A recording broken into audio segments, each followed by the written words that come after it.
ya no la quiero. Nada más que... Entrega las nalgas a cualquiera.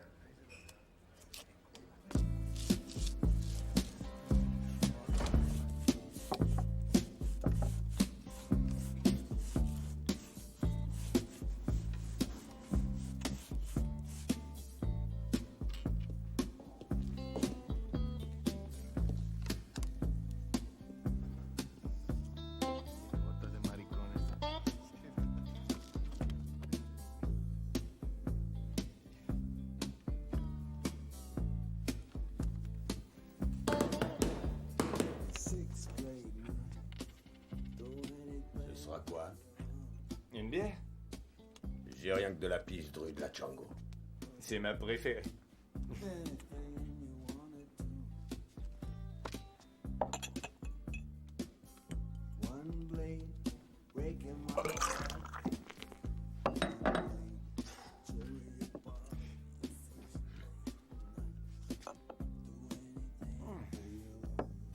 Oh, elle est très bonne.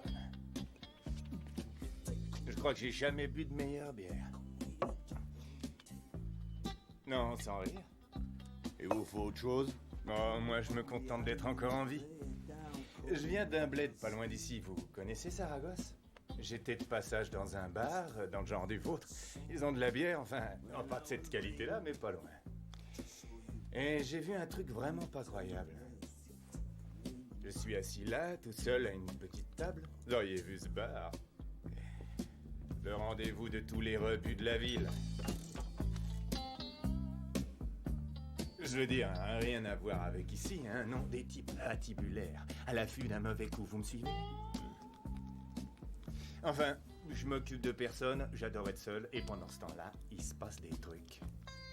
Sous les tables, vous voyez le genre? Pas trop apparent, mais pas trop secret non plus. Alors, je suis là dans mon coin... Et je vois entrer un type balèze, c'est le plus grand Mexicain que j'ai jamais vu.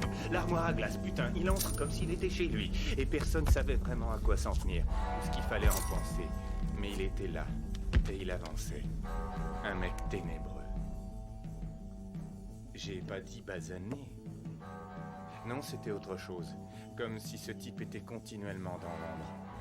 En fait, chaque fois qu'il faisait un pas vers la lumière, chaque fois qu'on pensait voir son visage, on voyait que dalle, comme si la lumière diminuait, rien que pour lui. Este huele a cagada.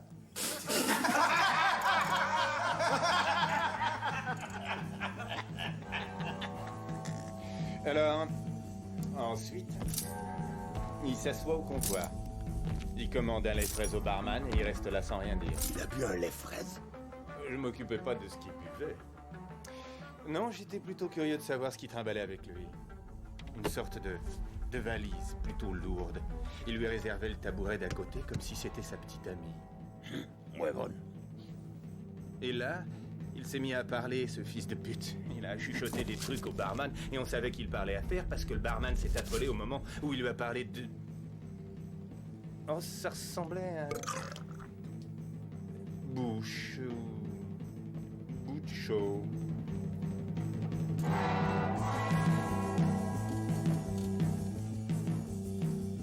Absolument.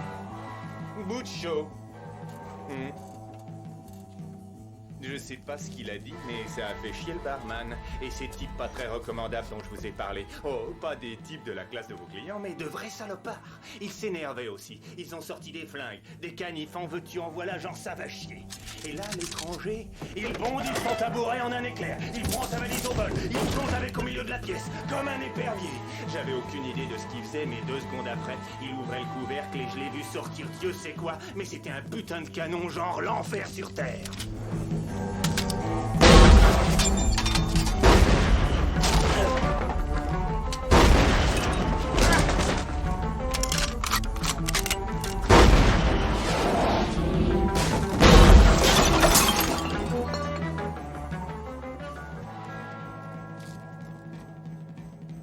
Ça ne faisait que commencer. Et vous êtes resté là comme au spectacle sans aller vous planquer ou participer à la bagarre? J'avais trop peur de ce type. Je regardais tout ça comme paralysé. Ce cinglé démolissait le bar. C'était vraiment incroyable. Ces tueurs sanguinaires surgissaient de partout et se ruaient vers leur destin. Que les choses soient claires, c'était pas le genre classieux comme les mecs qu'on rencontre ici. Loin de là. Non, c'était les champions du monde catégorie fiante. Et je suis navré, mais ces types méritaient de crever. C'est comme si c'était le bar du jugement dernier. Et là, il attrape un de ces mecs, le dernier en état de respirer, et il commence à lui soutirer des renseignements. Et je savais, rien qu'à le voir chuchoter, que ce type lui déballait tout ce qu'il savait. La confession du siècle. Il se vidait les boyaux. Et il a raconté à l'étranger tout ce qu'il savait. Tout ce qu'il savait.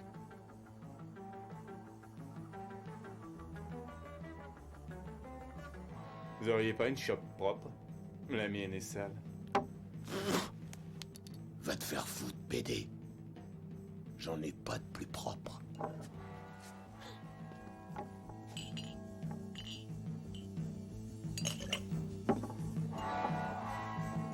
Alors ensuite, sans que je le voie venir, et sans même un seul signe, sans sommation, l'étranger lève les yeux. Et qu'est-ce qu'il regarde? Moi. Vous avez vu son visage? Son visage? Non. Son regard.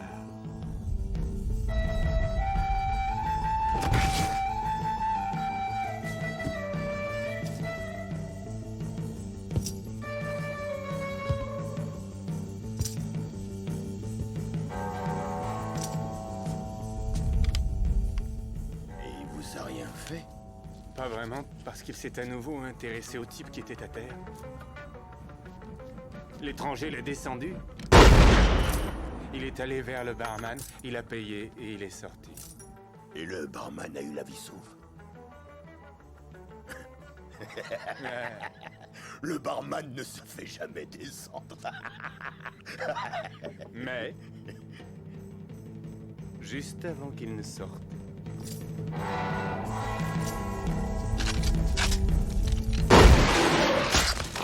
navré, c'est le barman qui est mort dans les pires souffrances.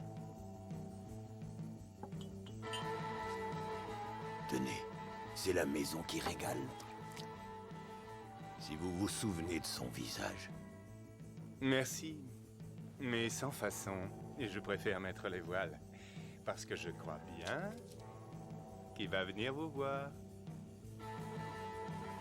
Bon, merci à tous, et prenez bien soin de vous.